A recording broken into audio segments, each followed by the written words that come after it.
लोकसभा चुनाव में जीतेगा इंडिया, बचेगा इंडिया। हेलो दोस्तों, स्वागत है एक बार फिर से आप सभी का डेली खबर टीम में। तो दोस्तों आज हम आपके लिए लिख रहे हैं 2024 में होने जा रहे लोकसभा चुनाव का महा ओपिनियन पोल सर्वे।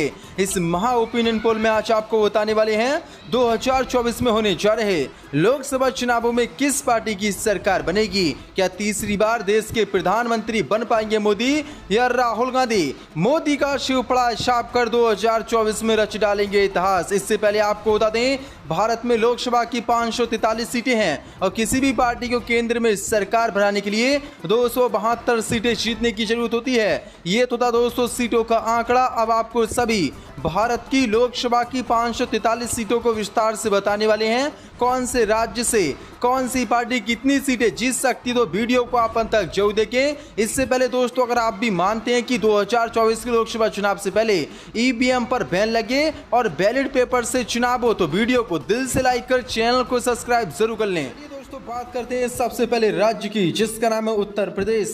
उत्तर प्रदेश में लोकसभा की 80 सीटें हैं। यहाँ पर बीजेपी के एनडीए गठबंधन को 50 सीटें मिल सकती हैं, जबकि कांग्रेस वाले विपक्षी गठबंधन को यानी कि इंडिया को 28 सीटें और अन्य के खाते में 2 सीटें जा सकती हैं। वहीं दोस्तों अगले राज्य की बात करें, जिसका नाम है महाराष्ट्र। महाराष्ट्र में लोकसभा की 48 सीटें हैं। यहाँ पर बीजेपी के एनडीए को 15 सीटें मिल सकती हैं, जबकि कांग्रेस के गठबंधन यानी कि इंडिया को 31 सीटें और अन्य के खाते में 2 सीटें जा सकती हैं। वहीं अगले राज्य की बात करें दोस्तों, जिसका नाम है दिल्ली। दिल्ली में लोकसभा की 7 सीटें हैं। यहाँ पर बीजेपी एनडीए को बड़ा झटका लग रहा है। एनडीए के खाते में महज 1 सीट जा सकती है, जबकि कांग्रेस की इंडिया को 6 सीटें और अन्य का यहाँ पर खाता नहीं खुला है। वहीं दोस्तों अगले राज्य की बात करें, जिसका नाम है कर्नाटक। कर्नाटक में लोकसभा की 28 सीटें हैं। यहाँ पर एनडीए को 4 सीटें मिल सकती हैं, जबकि कांग्रेस के इंडिया को 20 और अन्य के खाते में 4 सीटें जा सकती हैं। वहीं दोस्तों अगले राज्य की बात करें, जिसका नाम है पश्चिम बंगाल। पश्चिम बंगाल में लोकसभा की 42 सीटें हैं। यहाँ पर एनडीए को 1 सीट मिल सकती है, जबकि कांग्रेस के इंडिया को 41, अन्य को यहाँ पर 0 सीटें मिलती नजर आ रही है। वहीं दोस्तों अगले राज्य की बात करें, जिसका नाम है हिमाचल प्रदेश। हिमाचल प्रदेश में लोकसभा की 4 सीटें हैं। यहाँ पर एनडीए को 1 सीट मिल सकती है, जबकि कांग्रेस के इंडिया को 3 सीटें, अन्य का यहाँ पर खाता नहीं खुला है। वहीं दोस्तों अगले राज्य की बात करें, जिसका नाम है आंध्र प्रदेश। आंध्र प्रदेश में लोकसभा की 25 सीटें हैं। यहाँ पर एनडीए का खाता नहीं खुला है। वहीं कांग्रेस के इंडिया को 8 सीटें मिल सकती हैं। वहीं जो सीएम इस समय वहाँ के हैं जगन मोहन रेड्डी की पार्टी को 17 सीटें आंध्र प्रदेश में मिल सकती हैं। वहीं दोस्तों अगले राज्य की बात करें, जिसका नाम है बिहार। बिहार में लोकसभा की 40 सीटें हैं। यहाँ पर बीजेपी के एनडीए को 8 सीटें मिल सकती हैं, जबकि कांग्रेस के महागठबंधन इंडिया को 30 सीटें और अन्य के खाते में 2 सीटें जा सकती हैं। बिहार में बीजेपी का पूरी तरीके से सुपड़ा साफ होता दिखाई दे रहा है। वहीं दोस्तों अगले राज्य की बात करें, जिसका नाम है तमिलनाडु। तमिलनाडु में लोकसभा की 39 सीटें हैं। यहाँ पर एनडीए को 3 सीट मिल सकती हैं, जबकि कांग्रेस के इंडिया को 35 सीटें और अन्य के खाते में 1 सीट जा सकती है। तमिलनाडु में भी भाजपा का पूरी तरीके से सुपड़ा साफ होता दिखाई दे रहा है। वहीं दोस्तों अगले राज्य की बात करें, जिसका नाम है मध्य प्रदेश। मध्य प्रदेश में लोकसभा की 29 सीटें हैं। यहाँ पर एनडीए को 6 सीटें मिल सकती हैं, जबकि इंडिया को 22 सीटें और अन्य के खाते में 1 सीट मध्य प्रदेश में जा सकती है। वहीं दोस्तों अगले राज्य की बात करें, जिसका नाम है गुजरात। गुजरात में लोकसभा की 26 सीटें हैं। यहाँ पर एनडीए को 12 सीटें मिल सकती हैं, जबकि कांग्रेस वाले इंडिया को 14 सीटें और अन्य का गुजरात में खाता नहीं खुला है। वहीं दोस्तों अगले राज्य की बात करें, जिसका नाम है राजस्थान। राजस्थान में लोकसभा की 25 सीटें हैं। यहाँ पर एनडीए को 7 सीटें मिल सकती हैं, जबकि इंडिया को 17 और अन्य के खाते में 1 सीट जा सकती है। वहीं दोस्तों अगले राज्य की बात करें, जिसका नाम है उड़ीसा। उड़ीसा में लोकसभा की 21 सीटें हैं। यहाँ पर एनडीए का खाता नहीं खुला है। पूरी तरीके से भाजपा एनडीए का सुपड़ा साफ हो रहा है। वहीं कांग्रेस के इंडिया को 8 सीटें मिल सकती हैं, जबकि जो सीएम उड़ीसा के हैं नवीन पटनायक, उनकी पार्टी को 13 लोकसभा सीटें उड़ीसा में मिल सकती हैं। वहीं दोस्तों अगले राज्य की बात की जाए, जिसका नाम है केरल। केरल में लोकसभा की 20 सीटें हैं। एनडीए का यहां पर खाता नहीं खुला है। वहीं इंडिया को 16 लोकसभा सीटें मिल सकती हैं, जबकि अन्य के खाते में 4 सीटें जा सकती हैं। वहीं दोस्तों अगले राज्य की बात की जाए, जिसका नाम है तेलंगाना।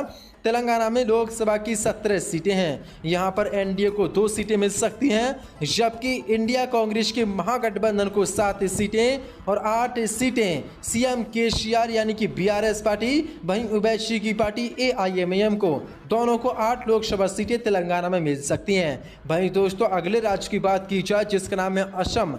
असम में लोकसभा की 14 सीटें हैं। यहाँ पर एनडीए को 8 सीटें मिल सकती हैं, जबकि इंडिया को 5 सीटें और अन्य के खाते में 1 सीट जा सकती है। वहीं दोस्तों अगले राज्य की बात की जाए जिसका नाम है झारखंड।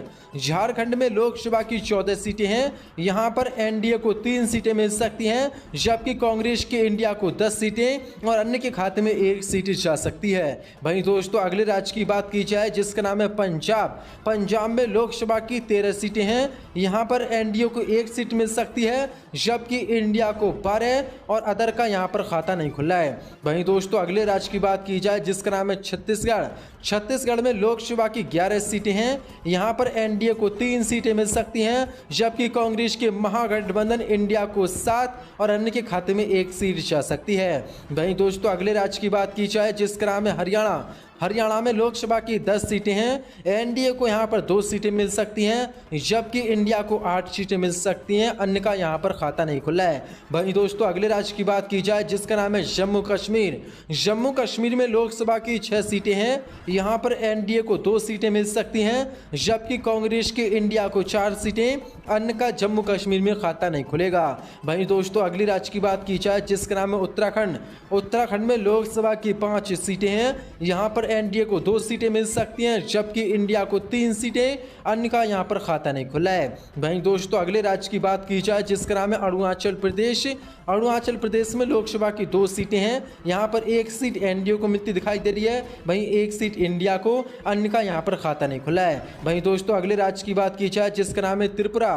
त्रिपुरा में लोकसभा की 2 सीटें हैं। यहाँ पर एनडीए को 1 सीट मिल सकती है, जबकि इंडिया को भी 1 सीट मिलती नजर आ रही है, अन्य का यहाँ पर भी खाता नहीं खुला है। भाई दोस्तों अगले राज्य की बात की जाए जिसका नाम है मेघालय। मेघालय में लोकसभा की 2 सीटें हैं। यहाँ पर बीजेपी के एनडीए को 1 सीट मिल सकती है, जबकि कांग्रेस के महागठबंधन इंडिया को 1 सीट, अदर का यहाँ पर खाता नहीं खुला है। भाई दोस्तों अगले राज्य की बात की जाए जिसका नाम है सिक्किम।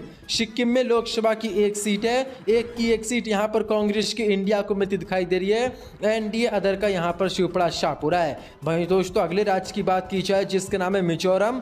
मिजोरम में लोकसभा की 1 सीट है और 1 सीट यहाँ पर इंडिया को मिलती नजर आ रही है, बीजेपी के एनडीए और अदर का यहाँ पर खाता भी नहीं खुला है। वहीं दोस्तों अगले राज्य की बात की जाए जिनका नाम है केंद्र शासित प्रदेश। अगर केंद्र शासित प्रदेशों की बात की जाए तो यहाँ पर लोकसभा की 6 सीटें हैं। एनडीए को 3 सीटें मिल सकती हैं, जबकि कांग्रेस के इंडिया को भी 3 सीटें मिलती नजर आ रही हैं, अन्य का यहाँ पर खाता नहीं खुला है। वहीं दोस्तों अगले राज्य की बात की जाए जिसका नाम है गोवा। गोवा में लोकसभा की 2 सीटें हैं। यहाँ पर एनडीए को 1 सीट मिल सकती है, जबकि इंडिया को भी 1 सीट मिलती नजर आ रही है, अन्य का यहाँ पर भी खाता नहीं खुला है। वहीं दोस्तों अगले राज्य की बात की जाए जिसका नाम है मणिपुर। मणिपुर में लोकसभा की 2 सीटें हैं। यहाँ पर एनडीए को 1 सीट मिल सकती है, जबकि इंडिया को भी 1 सीट मणिपुर में मिलती दिखाई दे रही है, अन्य का यहाँ पर भी खाता नहीं खुला है। वहीं दोस्तों अगले राज्य की बात की जाए जिसका नाम है नागालैंड। नागालैंड में लोकसभा की 1 सीट है और 1 सीट यहाँ पर इंडिया कांग्रेस के महागठबंधन को मिलती दिखाई दे रही है, एनडीए बीजेपी का यहाँ पर पूरी तरीके से शिवपड़ा शाहपुरा है, वहीं अन्य को भी कोई सीट है नागालैंड में मिलती नजर नहीं आ रही है। तो दोस्तों ये था 2024 में होने जा रहे लोकसभा चुनावों का महा ओपिनियन पोल। इस ओपिनियन पोल के जो नतीजे सामने निकल कर आए हैं उन्हें देखकर भाजपा की एक तरीके से नींद उड़ सकती है। दरअसल आपको बता दें इस ओपिनियन पोल के मुताबिक 2024 में होने जा रहे लोकसभा चुनावों में अब की बार मोदी और भाजपा को बड़ा झटका लगने जा रहा है। दरअसल आपको बता दें इस ओपिनियन पोल के मुताबिक बीजेपी एनडीए के खाते में 2024 में मात्र 139 सीटें जा सकती हैं, जबकि कांग्रेस वाले महागठबंधन इंडिया को 346 सीटें मिल सकती हैं, जबकि अन्य के खाते में 58 सीटें जा सकती हैं। यानी कि कांग्रेस वाला महागठबंधन इंडिया पूर्ण बहुमत से 2024 के लोकसभा चुनावों में अपनी सरकार बनाता दिखाई दे रहा है और बीजेपी एनडीए का पूरी तरीके से सुपड़ा शाहपुरा है। दरअसल आपको बता दें किसी भी पार्टी को केंद्र में सरकार बनाने के लिए 272 सीटें जीतने की जरूरत होती है और यहाँ पर कांग्रेस वाला महागठबंधन इंडिया 346 सीटें जीत रहा है, यानी कि बीजेपी का पूरी तरीके से सुपड़ा शाप कांग्रेस का महागठबंधन इंडिया करता दिखाई दे रहा है और 346 सीटें जीतता नजर आ रहा है। यानी कि बीजेपी और मोदी को बड़ा झटका 2024 के लोकसभा चुनाव में लगने जा रहा है और मोदी प्रधानमंत्री पद से इस्तीफा देंगे। वहीं सत्ता भी अपनी इस ओपिनियन पोल के मुताबिक गवाएंगे, क्योंकि एनडीए को महज 139 सीटें मिलती दिखाई दे रही हैं। वहीं इंडिया महागठबंधन को 346 और अन्य के खाते में 58। तो दोस्तों, आप क्या मानते हैं कि एक बार फिर अब की बार मोदी का शिवपड़ा साफ 2024 के लोकसभा चुनाव में होने जा रहा है और कांग्रेस का जो महागठबंधन है इंडिया वो अपनी जीत हासिल करने जा रहा है? तो कमेंट बॉक्स में हमें जरूर बताएं और वीडियो अच्छी लगी हुई तो वीडियो को दिल से लाइक कर चैनल को सब्सक्राइब